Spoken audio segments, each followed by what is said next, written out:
saudade da minha infância querida, doces momentos da vida que a mão do tempo levou.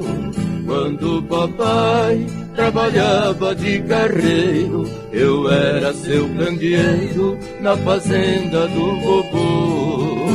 Todos os dias saltava de madrugada, corria na invernada para repontar os bois. Quando papai todas as cangas carregava, minha mãe preparava o almoço pra nós dois.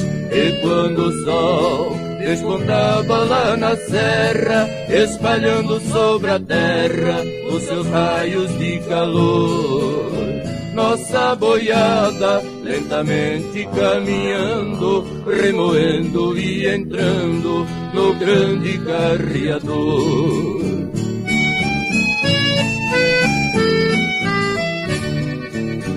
Depois que o carro já estava carregado, com mandeador travado sobre as toras de madeiras, papai gritava com os nossos bois de guia, como resposta se ouvia o rangir das tiradeiras.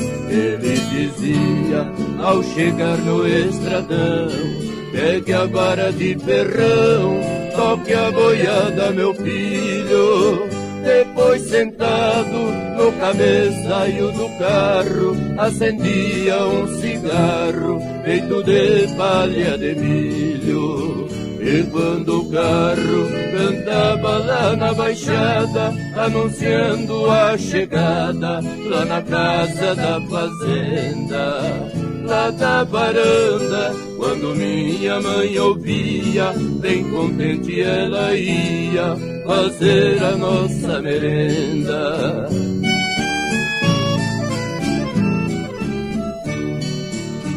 Nossa chegada, me lembro bem como era, deixava o carro na espera, lá atrás do mangueirão.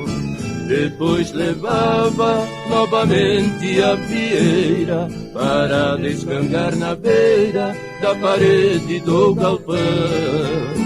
Daí então nossa tarefa terminava, depois que eu ajudava o meu pai guardar as cangas. Passava horas lá na cerca do quintal, vendo os bois lambendo sal no velho bucho da manga.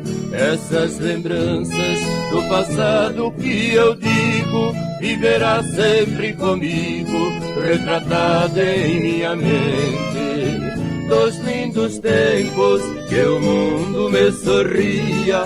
Oh meu Deus, como eu queria ser criança novamente.